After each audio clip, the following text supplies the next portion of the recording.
Bismillahirrahmanirrahim. Assalamualaikum warahmatullahi wabarakatuh. Waalaikumsalam warahmatullahi wabarakatuh. Bismillah walhamdulillah. Salatu wassalamu ala rasulillah Sayyidina Muhammad ibn Abdillah wa ala alihi wa ashabihi wa mawalah. Wala hawla wala quwwata illa billahi amma ba'du. Rabbi shrah li sadri wa yassir li amri wahlul 'uqdatam min lisani yafqahu qawli. Yafqahu qawli amin ya rabbal alamin. Alhamdulillahirabbil alamin. Saudara-saudaraku semua yang sama-sama kami hormati, orang tua kita, guru kita Bapak Ustadz Haji Murja, yang sama-sama kita hormati guru kita Bapak Ustadz Haji Nasruddin LC, para pengurus dan orang-orang tua kami, pengurus D3S2, keluarga besar Fatwa Haji Nuh bin Fatwa Jidun yang hadir pada kesempatan kuliah subuh hari ini, keluarga besar semua yang ada di rumah yang menyaksikan acara kuliah subuh D3S2 yang alhamdulillah setiap hari kita sudah laksanakan. Pada kesempatan pagi hari ini, insya Allah kuliah subuh kita akan diisi oleh guru kita Bapak Ustadz Haji Nasruddin LC yang akan menyampaikan materi. Namun sebelumnya mari kita buka acara kita ini dengan membaca Ummul Quran suratul Fatihah. Mudah-mudahan apa yang kita lakukan mendapatkan ridho dari Allah Subhanahu wa ta'ala. Amin ya rabbal alamin. Ala hadhihi niyyah wa ala kulli niyatin salihah wa ila hadratin nabi al-fatihah. A'udzu billahi minasyaitonir rajim. Bismillahirrahmanirrahim. Alhamdulillahirabbil alamin arrahmanir rahim maliki yaumiddin. Iyyaka na'budu wa iyyaka nasta'in ihdinas siratal mustaqim siratal ladzina an'amta 'alaihim ghairil maghdubi 'alaihim waladdallin. Amin ya rabbal alamin. Untuk selanjutnya mari saja kita ikuti dan kita dengarkan kajian kuliah subuh yang akan disampaikan oleh guru kita Bapak Ustadz Haji Nasruddin LC pada kesempatan subuh kali ini. Mudah-mudahan kita bisa mengambil hikmah dan pelajaran di kesempatan subuh kali ini. Kepada beliau waktu dan tempat kami persilakan. Assalamualaikum warahmatullahi wabarakatuh. Waalaikumsalam warahmatullahi wabarakatuh. Alhamdulillahilladzi ja'ala syahr Ramadan syahrus siyam wa syahrul ladzi awwaluhu rahmah wa awsatuhu maghfirah wa akhiruhu itqum minan nar. Asyhadu an la ilaha illallah wa asyhadu anna Muhammadan abduhu wa rasuluh. Allahumma shalli ala Sayyidina Muhammadin wa ala alihi wa sahbihi ajma'in, amma ba'du. Yang pertama kita hormati dan kita muliakan orang tua kita, guru kita Al-Mukarram Ustadz Haji Murja, orang tua kita Bapak Abdul Hai dan Ustadz Samsul Bahri, Bapak Ketua D3S2 ya, dan ada Le Joko di sini, Pak Makmur di majelis ini, Majelis An-Nasr, dan para pemirsa ya, warga besar D3S2 di mana saya berada yang saya banggakan. Puji dan syukur senantiasa kita panjatkan kehadirat Allah Subhanahu wa taala. Kita bersyukur kepada Allah Subhanahu wa taala. Yang pertama, Allah telah berikan kita umur panjang. Amin. Sehingga kita dapat menghirup kembali bulan suci Ramadan pada tahun ini. Kalaulah kita mengingat kembali saudara-saudara kita, kerabat kita yang tahun lalu bersama kita, duduk di samping kita, bahkan kita bertegur sapa dengan mereka, tahun ini mereka sudah tiada. Alhamdulillah kita masih diberi umur panjang. Yang kedua, kita bersyukur kepada Allah dengan diberinya kesehatan.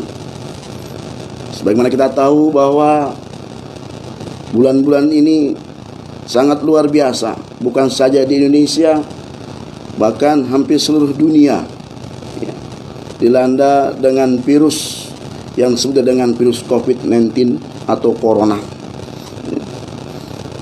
Banyak juga negara kita yang sudah terkena ya, virus ini.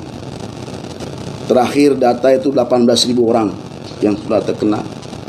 Alhamdulillah kita semua dan berharap kepada Allah mudah-mudahan kita dihindari dari penyakit itu, dari virus itu. Amin ya rabbal alamin. Yang ketiga, kita bersyukur kepada Allah. Allah berikan kesempatan kita pada tahun ini melaksanakan ibadah puasa, ibadah saum. Walaupun diberi kesehatan, kalau tidak diberi kesempatan untuk melaksanakan ibadah puasa pun rasanya belum ada nikmat yang Allah berikan. Dikasih rezeki yang banyak tapi belum diberi kesempatan untuk melaksanakan amal yang Ramadan pun rasanya belum terasa nikmat yang Allah berikan kepada kita. Alhamdulillah, kita panjat kepada Allah SWT, semuanya ada dalam diri kita semua. Umur panjang, kesehatan, kesempatan semua dalam diri kita sekarang kita rasakan. Salawat salam terpa pula dicurahkan kepada baginda kita Nabi besar Muhammad sallallahu alaihi wasallam. Ikhwani fillah yang ada di aula maupun yang ada di rumah masing-masing yang mendengarkan kegiatan ini, kuliah subuh D3 S2 ini, mudah-mudahan senantiasa Allah berkahi. Amin ya rabbal alamin.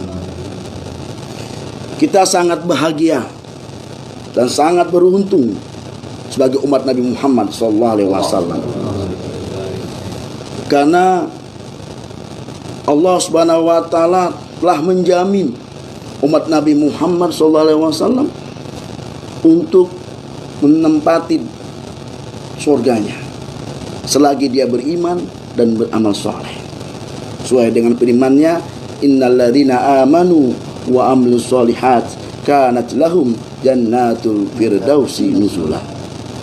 Orang-orang yang beriman, yang berbuat amal soleh, maka baginya adalah surganya Allah Subhanahu wa taala. Kita dapat menjalankan segala perintah-perintah Allah dengan mudah. Kita dapat menjalankan segala apa-apa yang diwajibkan oleh Allah Subhanahu wa taala dengan penuh kemudahan yang Allah berikan kepada kita. Allah perintahkan kita sholat, perintah yang sangat istimewa dengan terjadi Isra dan Mi'raj. Bahkan Allah sendiri yang merintahkan langsung pada Nabi kita Muhammad SAW.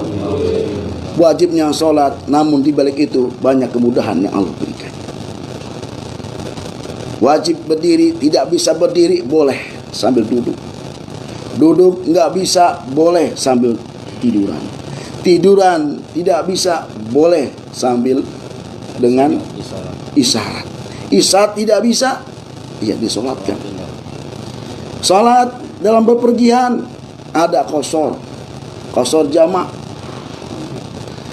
Bahkan sebagian ulama mengatakan yang pernah meninggalkan salat pun boleh diqodok salatnya. Ini luar biasa. Inilah saya katakan sekali lagi, kita beruntung umat Nabi Muhammad SAW, dan kita dijamin oleh Allah untuk masuk surganya Allah Subhanahu wa taala selagi kita beriman dan berbuat amal saleh. Begitu juga Allah Subhanahu wa taala memberikan keistimewaan kepada kita semua. Sehingga dengan keistimewaan itu banyak sekali peluang-peluang kita untuk menggapai surganya Allah Subhanahu wa taala. Di balik kelemahan kita selaku manusia, banyak kekurangan kita, ya, tapi Allah memberikan peluang untuk kita, ya. Apalagi ya, Allah memberikan kesempatan yang luar biasa.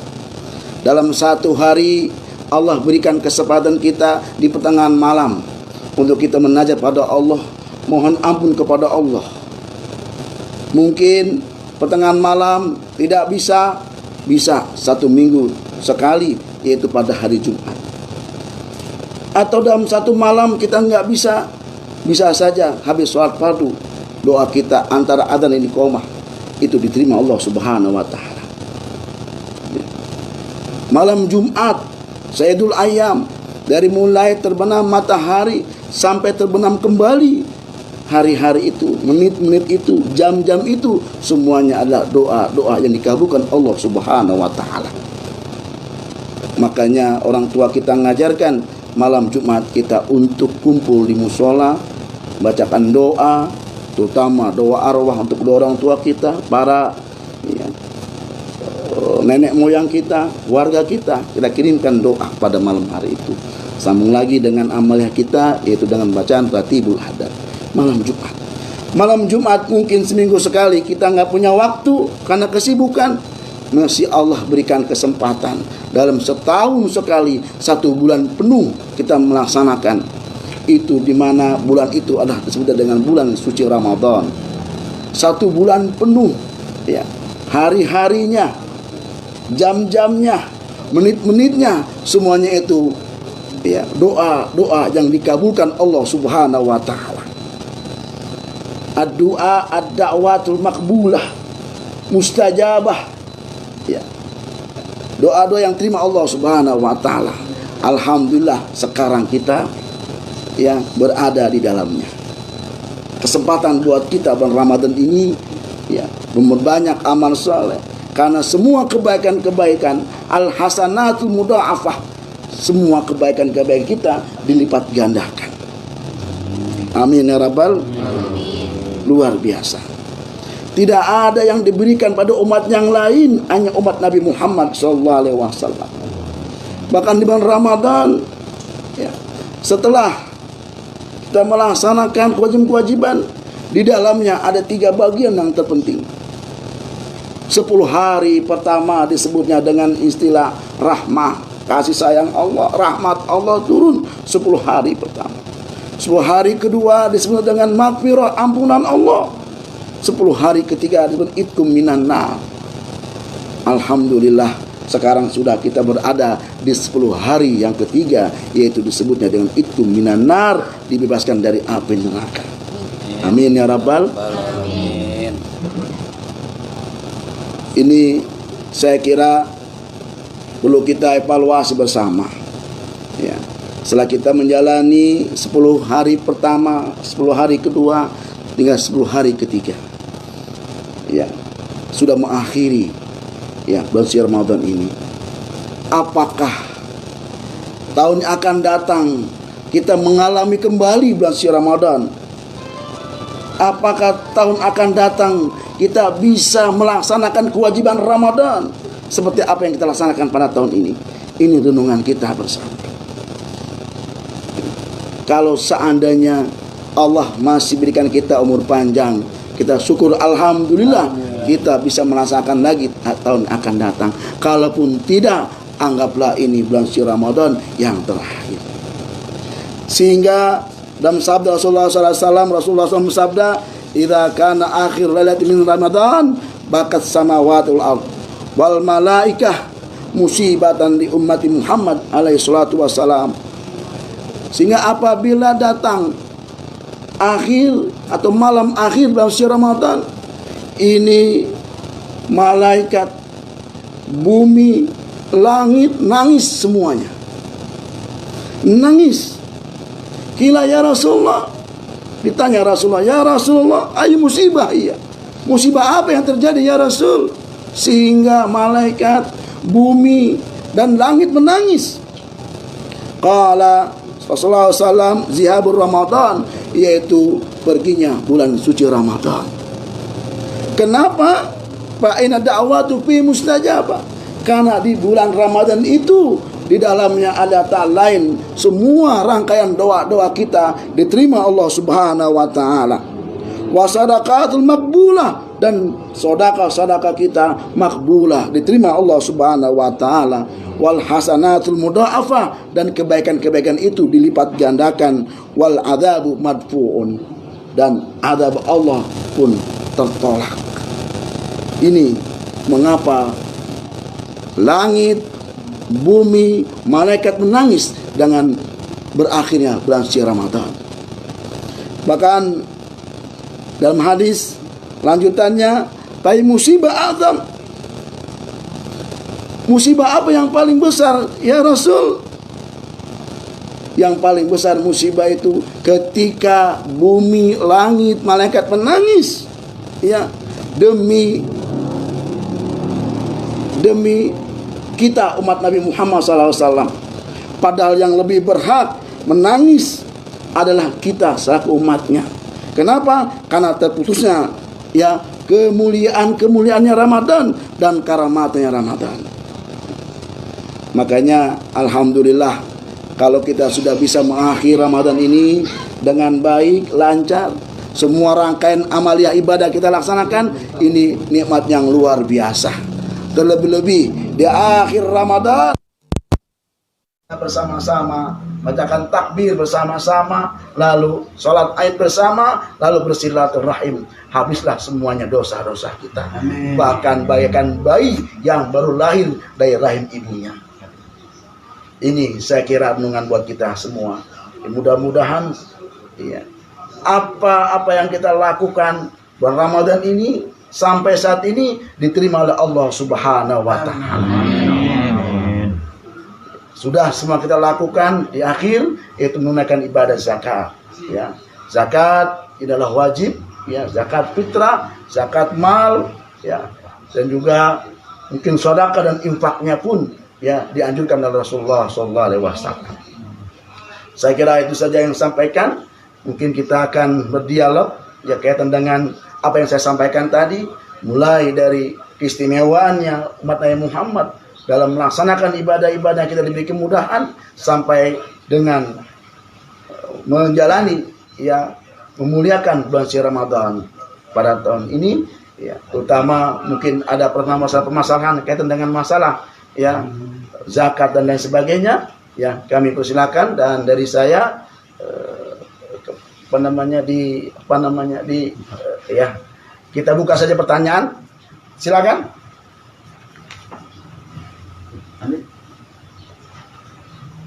Ustaz, Pak Ustaz. Ya. Assalamualaikum warahmatullahi wabarakatuh. Waalaikumsalam. Di 10 terakhir bulan Ramadan, amalan apa yang paling baik yang kita bisa lakukan? Amalan yang paling bagus di akhir bulan Ramadan ini. Ya. Terima kasih. Assalamualaikum warahmatullahi wabarakatuh. Waalaikumsalam. Rasulullah SAW mengajarkan kepada kita yang paling baik melakukan ya apa yang harus kita lakukan pada Ramadan ini. Yang pertama adalah yang paling penting banyak-banyak berdoa. Makanya doa yang kita panjatkan ya, Allahumma innaka afun karim tuhibbul afa fa'fu anna ya karim. Banyak-banyak kita mohon ampun pada Allah Subhanahu wa taala, dan juga banyak menyesal dengan apa-apa perbuatan yang telah kita lakukan dari dosa-dosa. Itu yang paling penting ya. Dan tentunya amalia-amalia juga ya, sedekah, infak pun sangat dianjurkan bulan suci Ramadan ini. Mumpung di bulan Ramadan ini segala doa-doa kita diijabah, mustajabah, langsung Allah terima doa-doa kita. Terima kasih. Silakan. Ya, mungkin bagi yang perempuan, ibu-ibu, ada yang mau bertanya atau jamaah yang lain? Ustaz, ini Ya. Ini kan menjelang akhir bulan suci Ramadan, yang mana kita diwajibkan untuk bayar fitrah. Ya. Yang mana pembayaran fitrah ini, gimana tata caranya membayar fitrah kalau melalui transfer? Nah, itu apa doanya bagaimana, atau niatnya gimana, atau itu apa ada perlakuan khusus untuk itu? Ini yang kita belum begitu memahaminya. Kemudian Baik, terima kasih. Kewajiban kita ya di akhir Ramadan ini yaitu mengeluarkan zakat, terutama zakat fitrah. Sekarang ini zaman udah luar biasa ya, karena sudah ada media dan lain sebagainya ya, memudahkan kita. Maka zakat fitrah dengan transfer, bagaimana ya? Yang jelas bukan masalah diterima nggak diterimanya. Selagi diawali dengan niat, saya kira sah-sah saja. Yang pertama niatnya, Yang kedua, harus sesuai dengan aturannya. Ya. Jangan sampai ya mentang-mentang ditransfer tidak sesuai dengan aturan. Contohnya aturan itu adalah sesuai. Kalau zakat fitrah itu adalah ya seharga makan pokok yang kita makan, yang terbagus tentunya. Ya. Kalaulah ditransfer ya seharga beras 3,5, berarti uangnya itu sekitar berapa? 45.000 misalnya ya. Kalau harga berasnya 11.000 ya. Jadi aturnya itu. Dan yang terpenting ada niat. Ya Allah, aku niat itu atau saya niat untuk melakukan zakat fitrah untuk diri saya ya karena Allah. Tuhan. Ya. Ini saya kira ya. Jadi karena memang fasilitas harus seperti itu ya, tidak menghalangi ya untuk melakukan kewajiban mengeluarkan zakat fitrah. Gitu. Walaupun tidak diijab kabul. Ya, yang penting niatnya. Ijab kabul itu memang bila kita itu menyerahkannya kepada amil. Amil kita menyerahkan sepenuhnya, kita serahkan amil. Ijab kabulnya jelas. Ya. Tapi kalau seandainya kita transfer ya, yang jelas yayasannya yang sudah kita tahu ya, yayasan tersebut dan kita betul-betul paham betul ya dengan niat ya, kita yakin betul pasti akan tersalurkan, sah-sah saja, saya kira begitu. Ya, silakan. Ya. Ada lagi? Mungkin berkaitan zakat atau berkaitan masalah yang lain juga nggak masalah ya. Berkaitan masalah yang lain. Ya. Tanda-tanda puasa kita diterima, kadang-kadang kita nggak pede tuh puasa kita diterima. Soalnya kadang-kadang masih ngupil, kadang-kadang masih ngorek kuping gitu kan ya. Lihat catatannya. Iya, banyak banget ada yang Keceplosan. iya keceplosan. Bohong, bohongin orang. Dengerin orang lagi gosip kita. Iya, ini keceplosan nggak sengaja. Nah, iya, kebawa juga ya. Gimana kira-kira ya? Baik. Memang Rasulullah SAW bersabda ya dalam sabdanya ya rubba shaimin laisa min siyamihi ila jiwal atas. Banyak orang yang melakukan ibadah puasa tapi tidak mendapatkan nilai puasanya, hanya mendapatkan rasa lapar dan dahaga haus saja. Ini adalah lampu kuning buat kita agar kita dapat betul menjaga, memelihara puasa kita. Tapi di dalam hadis lain Rasulullah bersabda, dikatakan man soma ramadhana imanan wa ihtisaban ghufirallahu ma taqaddama min dzambi. Memang ibadah puasa ini ibadah yang beda dari ibadah-ibadah yang lain, ibadah yang enggak kelihatan. Ya, yang bisa nilai hanya diri kita kepada Allah. Ya. Ada orang lemes banget, nggak dikatakan khusyuk banget puasanya. Ada orang yang memang setiap hari nggak keluar-keluar dari rumah, dari mulai sahur sampai mau buka, hanya buka saja mungkin dia bisa. Ya, itu pun nggak dikatakan betul-betul puasa benar kan gitu. Diri kita yang menilainya. Permasalahan sejauh mana sih kita bisa merasakan kekhusyuan puasa kita? Mengendalikan diri. Di antaranya tadi, ya, apa-apa yang dilarang dalam ibadah puasa sekecil mungkin kita bisa hindari. Ya. Makanya dikatakan naumus shaim ibadah. Kalau kita nggak bisa berbuat apa-apa atau kita takut sekali, ya, nggak bisa menghindar dari hawa nafsu, amarah dan lain sebagainya, lebih baik tidur lah. Kalau begitu. Tidur aja. Ya. Tapi yang jelas, bila kita sudah menjalankan syariat rukunnya puasa sesuai dengan apa yang diajarkan Rasulullah SAW, yakin betul kita sudah melakukan ibadah puasa yang sebenarnya. Ya. Kalau seandainya kita meragukan, ngupil lah, bohong lah, banyak istighfar. Makanya kita disuruh banyak doa. Allahumma innaka afun karim tuhaibul afwa wa'fu anna. Itu untuk menghapus kesalahan-kesalahan kita, bagaimana puasa. Itu perbanyak doa-doa itu. Yakin dengan doa itu, apa yang kita lakukan, dosa-dosa kecil yang bisa menghapus ya pahala puasa, insya Allah Allah akan kabulkan. Jangan sampai dihapus tuh pahala puasanya. Allah luar biasa sama kita itu, luar biasa.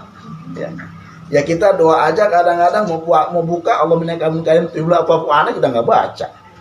Kalau udah ngeliat kolek, udah ngeliat rujak, boro-boro mikirin doa. Yang penting, waduh. Kadang-kadang pakai kutang doang, pakai singlet. Ini, jadi intinya memang kita puasa itu lagi-lagi doa yang kita panjatkan agar bisa menutupi kekurangan-kekurangannya. Itu dia. Ya manusiawi kan. Bohong, tiba-tiba bohong, ya Allah saya bohong, istighfar, doa, Allahumma innaka afun karim tuhibbul afwa fa'fu anna ya karim. Hanya Allah yang bisa menilai puasa kita. Tidak ada satupun orang yang bisa menilai. Semuanya kita pasrahkan pada Allah Subhanahu. Makanya kita serahkan, kita panjatkan dengan doa. Saya kira itu. Ya. Terima kasih. Ya, jelas ya Bu Tati ya. Ini ada yang nanya nih Pak Ustadz dari Davin Noi. Mau nanya Pak Ustadz, apa hukumnya kalau kita puasa terus suami kita nggak puasa? Ya maksudnya nih si istrinya nih puasa nih ya, lakinya kagak puasa, terus kita buatin makanan atau sarapan dia berangkat kerja, kita dosa apa kagak? Gitu. Iya, lakinya kagak puasa nih. Iya. Maksudnya nih si istri Iya. bikinin sarapan ngelayanin suami, dosa apa kagak nih? Gitu. Silakan Pak Ustadz ditanya. Baik, terima kasih. Ini Suaminya lagi head. Ini jangan-jangan ini curhat nih. Jadi dan seperti ini saya kira ya walau bagaimana seorang istri wajib memberitahu kepada suaminya kalau puasa itu adalah hal wajib. Mungkin bisa saja ini suami pemahaman agamanya kurang sehingga dia ya melaksanakan ibadah puasa dianggap biasa-biasa saja itu. Ya. Sisi lain memang sang istri ada kewajiban untuk melayani suami. Ya. Tapi hal-hal yang seperti hukum-hukum yang wajib seperti ini harus diberitahu dulu. Ya. Harus diberi peringatan dulu. Jangan kita diem aja seorang istri. Ya. Ngomong bininya. Bang, Ini kagak boleh. nggak boleh, Bang. begitu. Nggak malu bang, nggak bocah. Jadi sambil bikin kopi sambil ngomel kan? Itu yang terpenting. Ya. Komunikasi dulu. Atau bisa saja mungkin ini suami nggak puasa karena ada sesuatu, atau mungkin punya penyakit lambung, punya emah, sehingga dia nggak puasa. Kalau orang ini wajib isi melayaninya karena emang ada sesuatunya, ya. Ada uzurnya, atau mungkin ini suaminya karena bisa aja mungkin suaminya ini ada niat sesuatu yang mungkin kalau dia puasa makin parah penyakitnya, kita nggak tahu dah tuh, ya. Nah, makanya ini kita lihat dulu konteksnya. Kalau seandainya tadi awal saya katakan dia puasa sengaja, maka harus diberi peringatan seorang istri. Walaupun dia melayaninya ada hal yang wajib, tapi alangkah baiknya ya pendidikan itu harus disampaikan. Jangan sampai terjadi berlarut-larut. Ya, mentang-mentang nggak puasa diemin aja, setiap hari dibikin sarapan, setiap hari dibikin kopi. Tahu ini nggak boleh, harus kita tahu. Atau mungkin istri nggak sanggup untuk memberitahunya, ya kasih orang lain, suruh orang lain untuk menasihatinya.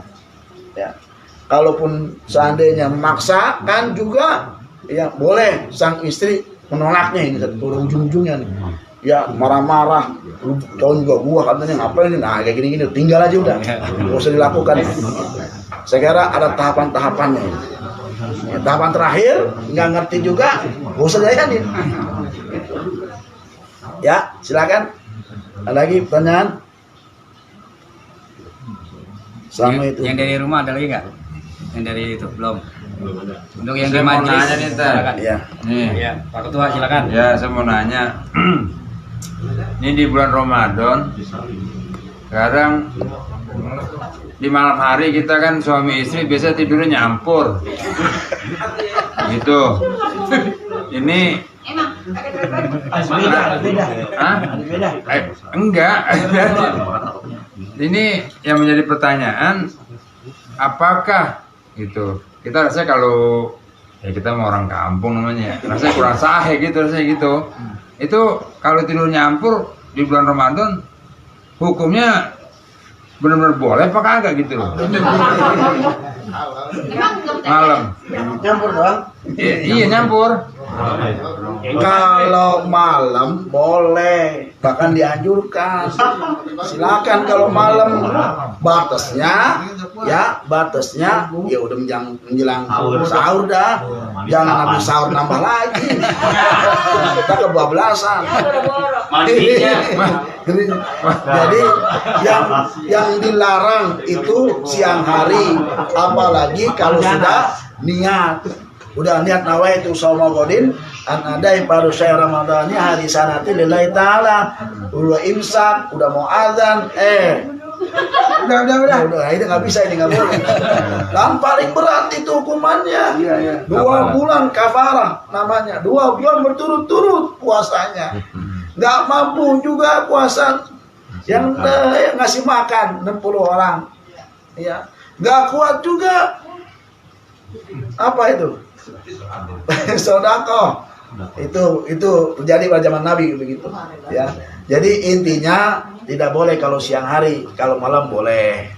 Mau berapa ronde juga nggak apa-apa. Mau yang mana juga nggak apa-apa. Malam cuma. Langganan gimana emang? Langganan ini gimana? kalau udah bayar kafarat berarti puasanya nggak apa-apa.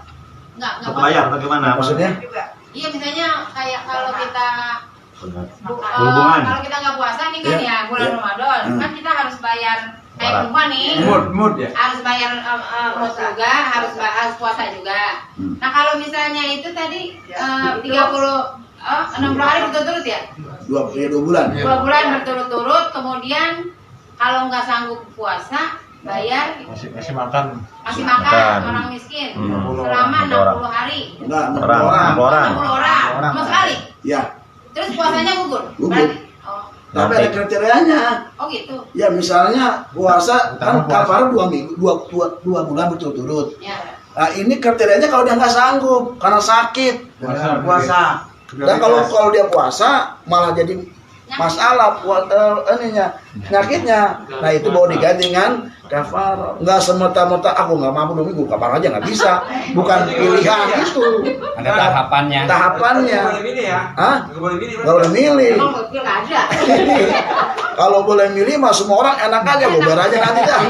Ya. Justru yang paling utama itu ada puasa 2 bulannya. 2 bulan nggak mampu itu karena ada daruratnya.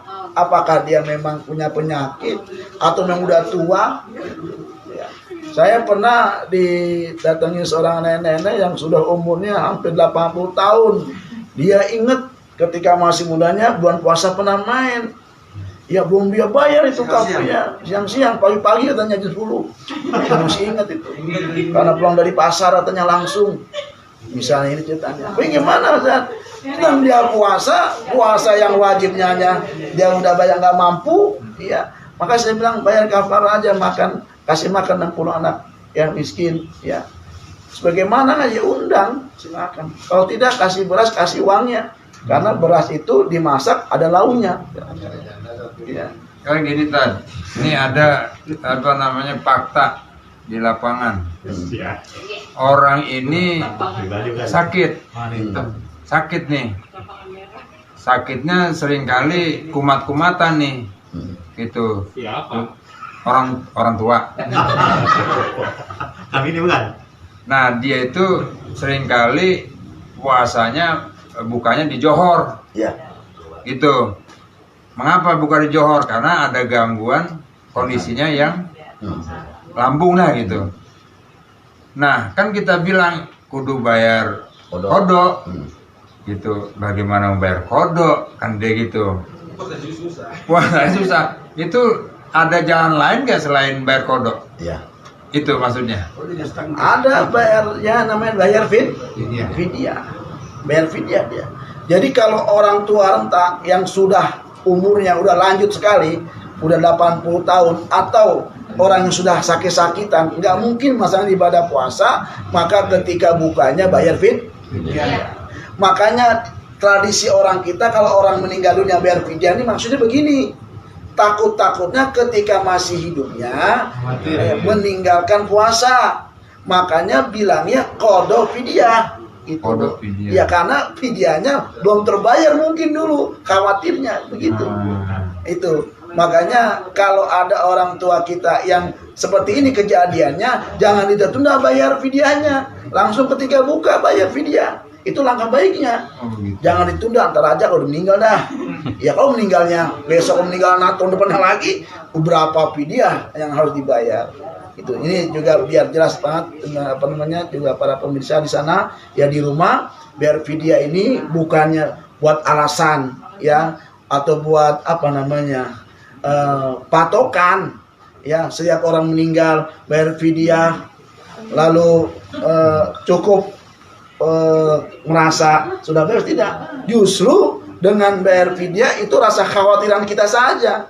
Takut-takut orang tua kita selama hidupnya, entah di masa mudanya, masa remajanya, atau di masa-masa yang lainnya ketika sakit belum sempat bayar fidyah. Nah, terus untuk bayar fidyahnya di saat dia buka, itu ukuran dan takarannya apa, seukuran mud apa seukuran liter, itu gimana? Itu memang dalam konteksnya itu memberikan satu orang makan seharga makan. Harga makan. Iya, ya bisa. Kalau sekarang ini misalnya tergantung dia makannya di nasi padang harganya 15.000 bayar 15.000. Kalau sop sama pecel lele depan rumah saya itu 30.000, bayar 30.000. Satu hari atau sekali makan orang miskin. Ada 3 yang nanya dari rumah. Ya, silakan. Ya. Buat saudara-saudaraku yang ada di rumah, ini Pak Ustadz ada yang nanya nih. Pertama Umi Marjuko, yang kedua Ibu Haja Ismiati Rifai, yang ketiga Davin. Ya. Jadi pertanyaan dari Umi Marjuko nih dulu ya. Mau nanya Pak Ustadz, kalau kita merasa doa-doa kita yang belum dikabulkan, gimana Pak Ustadz? Itu dari Umi Marzukoh. Doa kita merasa belum dikabulkan, gimana nih perasaan dia kalau gitu ya? Apa gimana cara menyikapinya mungkin? Syarat doa itu yang paling penting yakin. Nggak boleh ragu-ragu. Kalau dia ragu, berarti udah nggak sah doanya. Dan ingat, doa itu nggak langsung apa yang kita harapkan tuh besok timbul atau langsung turun. Doa itu kan sambil kita menjalani kehidupan, disitulah turun ya ijabah doa-doa kita. Mungkin apa yang kita minta sepanjang jalan hidup kita mungkin itu diterimanya. Jadi intinya ya kita itu harus ya yakin, berhusnuzon bahwa apa yang kita panjatkan doa itu diterima oleh Allah Subhanahu wa taala. Sesuai dengan firman Allah, ud'uni astajib. Doa kepadaku, aku akan kabulkan. Kalau dirinya sudah ragu, maka dalam rukun doa itu adalah yuqinu bil ijabah, yakin kalau diterima oleh Allah Subhanahu wa taala. Dan jangan bilang doa gue terima kan ya. Jangan ngomong begitu. Kata-kata itu nggak boleh keluar. Yakin semuanya itu diterima dengan Allah Subhanahu wa taala. Saya kira itu. Ya, yang selanjutnya nih Pak Ustadz dari Ibu Haja Ismiati Rifai. Kalau lagi masak lupa udah digaramin apa belum? Terus kita cicipin dikit nih, tapi nggak ditelan. Ya artinya cuma pengen tahu aja ini asin apa kagak gitu. Maksudnya intinya boleh nggak nyicipin makanan tapi nggak ditelan gitu. Nyicipin boleh, asalkan kata memang boleh betul. Tapi ini paling sulit. Kalau ibu-ibu mungkin kalau yang sudah biasa mungkin biasa saja. Tapi kalau ibu-ibu yang belum ini takutnya Telan. Telan. Ya, karena memang nyicipnya hanya di ujung lidah. Di ujung lidah, nah gitu doang. Jadi di luar, dia langsung dilepehin. Bukan. Udah batal itu. Hanya di ujung lidah, ditempel ke. Nah gitu doang udah. Kemarin saya nyicipin sambel. Nyari air dong kalau gitu. Iya, kan jadi bingung ya. Lah pas saya nyicipin kok sambel lah. Terus Pedes. bukan maksudnya kalau asin makan pas dilepehin hilang. Iya. Lah kalau nggak sambel kan Asalkan memang tidak terasa di tenggorokan sini ke bawah. Hanya sekedar di sini saja. Masalah nggak masalah. Yang penting di luarnya ini nggak masuk ke teronggokan. Tenggorokan ya. Tenggorokan ini. Asal jangan masuk. Ujung lidah doang. Ujung lidah. Nah ini juga sekalian nih pemirsa di mana saja yang mendengarkan ini juga biar paham betul. Karena puasa kita pun kalau seandainya memang ada kesalahan maka kita wajib qadha. Contoh misalnya ya buka belum waktunya udah minum. Padahal adzan tinggal 1 menit lagi. 1 menit lagi. Kena iklan duduk ternyata iklan sirup. Dia buka. Nah, itu dia puasanya lanjut tapi qadha. Nggak ini kan? Nggak bonus itu gimana? Enggak, harus qadha. Bisa gitu kan? Lupa. Gitu. Enggak, kecuali kalau lupa itu mah kan unsurnya karena emang betul-betul ini, tapi kan dia bukan ada lupa itu ada faktor Maksud itu iya. iklan dulu. Begitu juga ketika sahur lagi enak-enaknya makan, tiba-tiba nggak dengar suara apa-apa, tiba-tiba dengar suara adzan, suara qomat. Lah udah qomat itu, masih makan. Itu puasanya lanjut tapi bayar qadha. Ini begitu juga nyicipin, kalau nyicipinnya keterlaluan qadha itu. Nah kalau kayak sikat gigi gitu, Sikat gigi kalau sampai nggak tenggorokan, ini nggak jadi macam, yang penting ya rasanya itu jangan sampai bawah tenggorokan ini, lewat tenggorokan. Kalau masih di sini, masih di luar, nggak jadi masalah. kalau pakai odol. Iya, makanya ini harus antisipasi. Ada odol kan yang rasa min, ya itu kan bisa ngangetin leher, itu nggak boleh itu, nggak boleh. Tapi hanya sekedar bersihkan gini, ya nggak sampai mengganggu tenggorokan. Sama juga halnya ada orang, ya hausnya bukan main, ya dia berendam di kolam, ya.